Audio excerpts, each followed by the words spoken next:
Hello friends, कैसे हैं आप सब। आज हम एक बहुत ही इम्पोर्टेंट टॉपिक जो क्रिमिनल लॉ से रिलेटेड है वो हम आज देखना चाहेंगे। एफआईआर से रिलेटेड जो भी चीज़ें हैं उसका मैं एक शॉर्ट वीडियो आपके लिए लेके आया हूँ। देखिए, एफआईआर का मतलब क्या होता है। एफआईआर का मतलब होता है वो इन्फॉर्मेशन जो पहली बार हम पुलिस को देते हैं कि वो हमारे साथ में कोई कॉग्निजेबल ऑफेंस हुआ है। देखिए, हमारे पास में क्रिमिनल सिस्टम के अंदर हमारे पास में दो चीज़ें हैं। एक होता है कॉग्निजेबल ऑफेंस और एक होता है non cognizable offence. Cognizable offence वो ऑफेंस होते हैं जो हम सीधे जाके पुलिस को रिपोर्ट कर सकते हैं और पुलिस उसके ऊपर जांच शुरू कर सकती है। एक होते हैं non cognizable offence. Non cognizable offence वो ऑफेंसेस होते हैं जो हम पुलिस के पास में नहीं जा सकते हैं। अगर हम पुलिस के पास में जाएंगे तो वो हमको कहेंगे कि ये नॉन कॉग्निजेबल मामला है। वो एनसीआर के अंदर उसको रजिस्टर करेंगे और हमें मजिस्ट्रेट के पास में भेज देंगे। मजिस्ट्रेट के पास में हम दोनों टाइप के ऑफेंसेस लेके जा सकते हैं, चाहे वो कॉग्निजेबल हो चाहे वो नॉन कॉग्निजेबल हो। लेकिन पुलिस के पास में हम सिर्फ कॉग्निजेबल मामले ही लेके जा सकते हैं। इनका बाइफरकेशन कहाँ किया गया है? बीएनएसएस के अंदर या सीआरपीसी के अंदर इनका बाइफरकेशन किया गया है। आज हम जो पढ़ने वाले हैं वो है कंसेप्ट ऑफ एफआईआर। एफआईआर का कंसेप्ट आज हम पढ़ने वाले हैं। अच्छा, एफआईआर से रिलेटेड जो मेन सेक्शन है हमारे पास में बीएनएसएस के अंदर वो है सेक्शन नंबर 173। लेकिन मजे की बात यह है कि 173 सेक्शन के अंदर कहीं भी वर्ड एफआईआर यूज्ड नहीं किया गया है। यहाँ पे सिर्फ वर्ड जो यूज किया गया है वो है information in cognizable cases. Information दे रहे हैं हम, यहाँ पे एफआईआर वर्ड यूज नहीं है। देखिए क्या लिखा हुआ है, every information relating to the commission of an cognizable offence. Cognizable offence देखिए, इररेस्पेक्टिव ऑफ द एरिया, मतलब वो चाहे किसी भी एरिया के अंदर हुआ हो, आप वो इंफॉर्मेशन लेके जाके और किसको दे सकते हो? पुलिस स्टेशन के अंदर जो ऑफिसर इंचार्ज बैठे हैं, आप उनको जाके अपनी बात को वहां पे रखोगे कि सर हमारे साथ में एक ऐसा कॉग्निजेबल ऑफेंस हुआ है। अब आम आदमी को कैसे पता चलेगा कि हमारे साथ कॉग्निजेबल ऑफेंस हुआ है कि नहीं हुआ है? बेटर ये है कि आप जो भी आपके साथ में ऑफेंस हुआ है, आप पुलिस स्टेशन में जाइए, उसको रिपोर्ट कीजिए। वो या तो एनसीआर दर्ज करेंगे और आपको गाइडेंस देंगे, या फिर वो क्या करेंगे, आपका मामला ले लेंगे और अपना जांच शुरू कर देंगे अगर वो कॉग्निजेबल केस हुआ तो।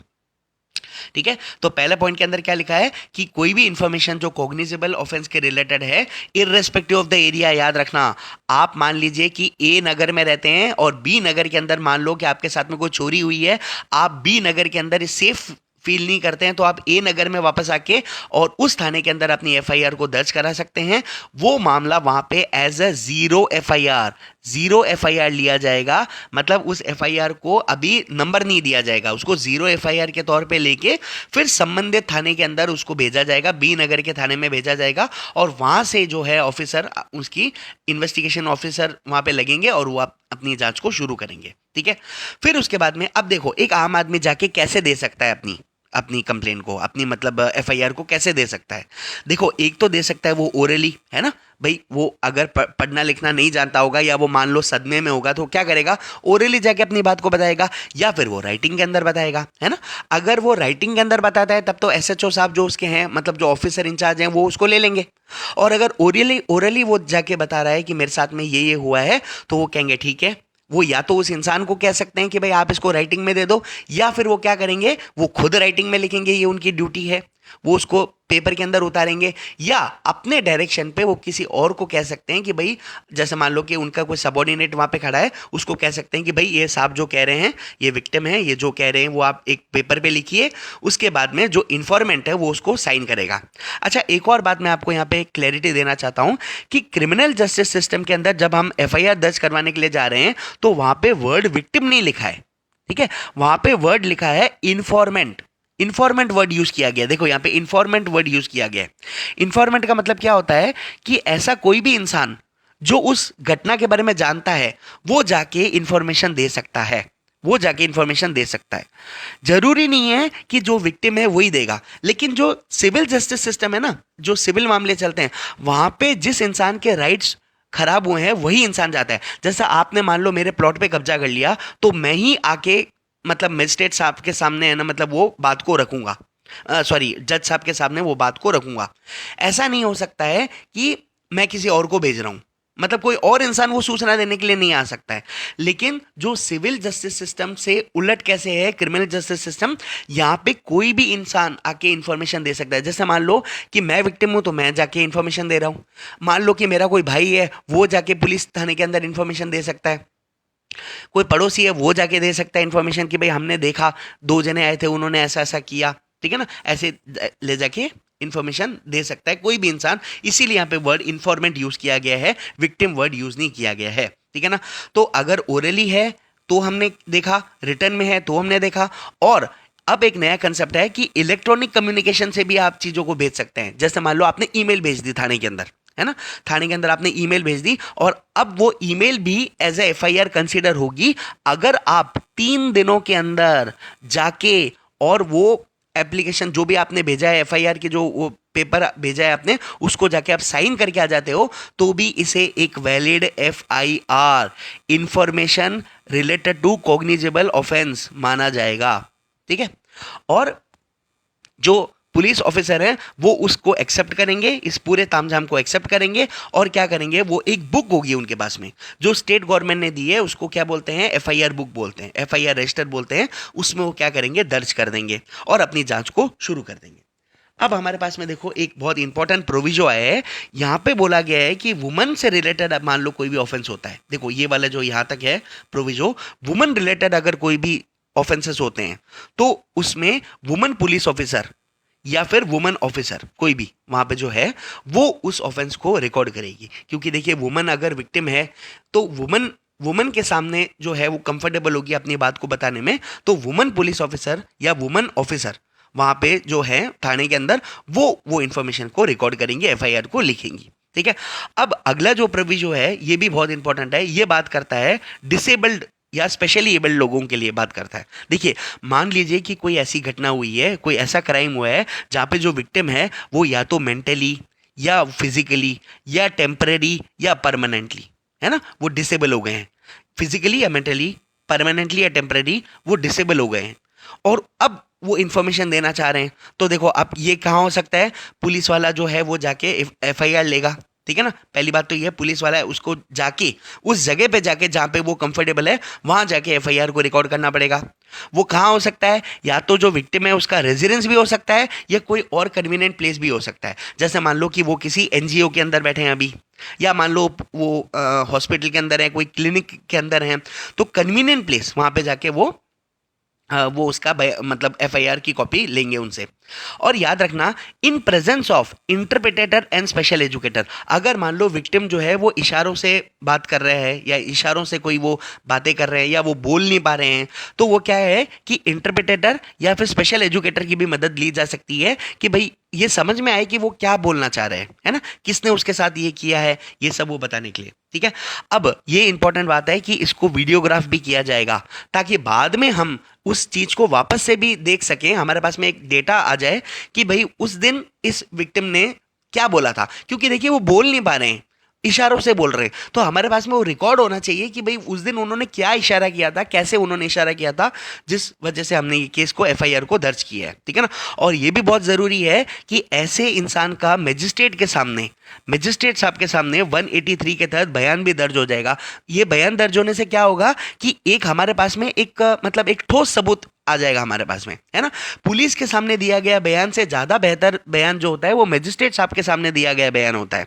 तो मजिस्ट्रेट साहब के सामने जाके बयान करवाना बहुत जरूरी होता है, क्योंकि देखिए यहाँ पे जो विक्टिम है ना वो मतलब अभी डिसेबल्ड है ना, खुदा ना खास्ता इनके साथ में अगर कुछ हो जाएगा तो हमारे पास में पहले से ही मजिस्ट्रेट लेवल का बयान हमारे पास में पहले से ही है, इसके लिए ये प्रोविजन दिया गया है। अच्छा अब एक बहुत इंपॉर्टेंट चीज है, देखिए जो विक्टिम है उसको फ्री ऑफ कॉस्ट एफआईआर की कॉपी दी जाएगी पुलिस ऑफिसर्स के द्वारा कि ये सर आपने ये एफआईआर दर्ज करवाई है और ये देखो हम आपको फ्री ऑफ कॉस्ट एक इन्फॉर्मेशन मतलब जो आपने दी है इन्फॉर्मेंट को या विक्टिम को, है ना। जैसे मैंने आपको ऊपर बोला था कि विक्टिम या तो खुद भी जा सकता है या उसके जगह कोई और भी जा सकते हैं, है ना। जैसे विक्टिम गया या उसका भाई गया, फ्री कॉपी एफआईआर की उसको दी जाएगी, ये लो। अब उसके बाद में ये बोला गया है कि ये एक नया कंसेप्ट है, देखिए इसके अंदर ये बोला गया है कि कभी भी मान लो कि आपने कोई एक ऑफेंस जाके मतलब आप एक एफआईआर के बारे में जाके बता रहे हैं, ठीक है। अब वो 3 साल से लेके 7 साल के बीच का कोई ऑफेंस है, 7 साल पनिशेबल का कोई एक ऑफेंस है, तो जो officer in-charge of police station है ना, वो डीएसपी लेवल के रैंक के ऑफिसर से परमिशन लेंगे और वो क्या करेंगे, पहले एक प्रिलिमिनरी इंक्वायरी होल्ड कर सकते हैं 14 दिन के अंदर, पहले 14 दिन के अंदर, कि ऐसा कोई ऑफेंस हुआ भी है या नहीं है ना, वो ये चेक कर सकते हैं। अगर मान लो कि प्राइमा फेसिया उनको लगता है कि ऐसा कोई ऑफेंस हुआ है, तो वो क्या कर सकते हैं, इन्वेस्टिगेशन को स्टार्ट कर सकते हैं। इसमें यही बात लिखी हुई है।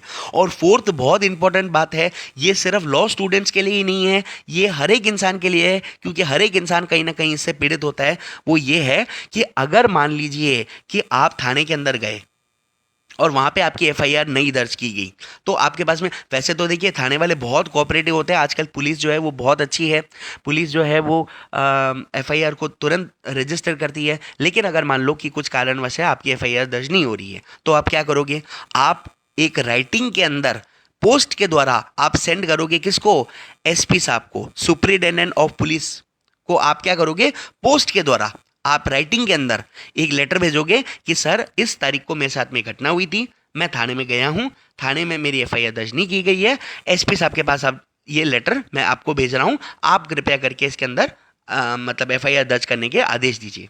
अगर यहाँ से भी किसी कारणवश, देखिए एसपी साहब भी बहुत बिजी होते हैं, है ना, हमेशा ऐसा हो नहीं सकता है कि आपकी एप्लीकेशन जो है उसको तुरंत कर लिया जाए। मान लो कुछ लेट हो रही है या आपके मान लो एफआईआर यहाँ से भी दर्ज नहीं हुई, तो आपके पास में और क्या ऑप्शन है, आप मजिस्ट्रेट साहब के पास में अप्रोच कर सकते हो। यहाँ पे आप जाके और एक एप्लीकेशन दे सकते हो, आप एक मतलब वो उनको बता सकते हो कि सर पहले मैं थाने में गया था, वहाँ पे मेरी एफआईआर नहीं लिखी गई, फिर मैंने एसपी साहब को है ना ये लेटर लिखा है। अच्छा, इसका सबूत क्या होगा, आपने जो उनको पोस्ट से भेजा है ना, तो उसका जो एक वो रिसिप्ट नहीं देते हैं पोस्ट ऑफिस वाले, वो जो रिसिप्ट होगी वो आपको लेके जाके मजिस्ट्रेट साहब के सामने दिखानी पड़ेगी कि सर देखो ये दोनों प्रोसेस में करके आ चुका हूँ, अब आपके पास में मैं आया हूँ, अब आप आदेश कीजिए कि एफआईआर को दर्ज किया जाए, तो एफआईआर को दर्ज कर देंगे। ठीक है। फिर उसके बाद में अब मैं आपको कुछ अलग से कुछ बातें बताना चाहता हूं एफआईआर से रिलेटेड। देखिए, अब एफआईआर के लिए एक बात बोली गई है कि क्या एफआईआर तुरंत होनी चाहिए क्या, एफआईआर के अंदर डिले एक बहुत ही बड़ा मुद्दा होता है। देखिए, जनरल रूल तो ये है कि जैसे ही आपके साथ में कोई ऑफेंस होता है, एज सून एज पॉसिबल आपको जाके एफआईआर दर्ज करवानी है, आपको इंफॉर्मेशन देनी है। लेकिन अगर डिले हो गया, तो क्या डिले होने के बाद में कोई मामला जो है वो क्या खत्म हो जाएगा क्या, कि नहीं नहीं अब तो हम आपको सुनेंगे ही नहीं। याद रखना, इसके लिए हमारे पास में एक केस है, Ram Kumar versus state of Haryana, Ram Kumar versus state of Haryana, 1995 supreme court का ये केस है। इसके अंदर ये बात बोली गई थी कि जो डिले है ना, उसको अगर आप सही तरीके से एक्सप्लेन कर दोगे, तो हम आपका जो ये डिले है इसको डिले नहीं मानेंगे, हम इसको एक्सेप्ट कर लेंगे। मतलब देखिए, डिले है, पर डिले क्यों हुआ है, मान लो कि है ना विक्टिम का ध्यान रख रहे थे उसके घर वाले, है ना, या अभी तक है ना मतलब उन घर वालों को समझ में नहीं आ रहा था कि हमको एफआईआर करवानी है कि नहीं करवानी है। कई बार होता है ना, समाज का भी डर होता है कि भाई हमको एफआईआर जैसा एक बड़ा स्टेप लेना है कि नहीं लेना है ना, कई लोग डरते भी हैं पुलिस के पास में जाना, और क्योंकि ये बात उजागर हो जाएगी। तो डिले एक सफिशिएंट कॉज के तहत अगर एक्सप्लेन किया गया है, तो वो डिले एक्सेप्ट माना जा सकता है ना। और एक और हमारे पास में इंपॉर्टेंट केस है इसके अंदर, Om Prakash versus state of UP का एक केस है, जो 2009 ऑनरेबल सुप्रीम कोर्ट का केस है। इसके अंदर बोला गया था कि हम कोई टाइम लिमिट फिक्स नहीं कर रहे हैं कि इतने टाइम के अंदर ही आपको, इतने घंटे के अंदर, इतने मिनट के अंदर, इतने दिनों के अंदर आपको एफआईआर दर्ज करनी है। ऐसा हमारे पास में कोई टाइम लिमिट फिक्स करने का नहीं है। जैसे मैंने ऊपर वाले केस में बताया था, अगर आप बताएंगे कि भाई क्यों डिले हुआ है, तो हम उसको मान लेंगे। ठीक है। अब एक और कंसेप्ट मैं आपके सामने लेके आना चाहता हूं कि क्या ड्यूटी है पुलिस वालों की कि एफआईआर दर्ज करना अनिवार्य है क्या। तो हमारे पास में एक लैंडमार्क जजमेंट है, Lalita Kumari versus state of UP 2013 supreme court.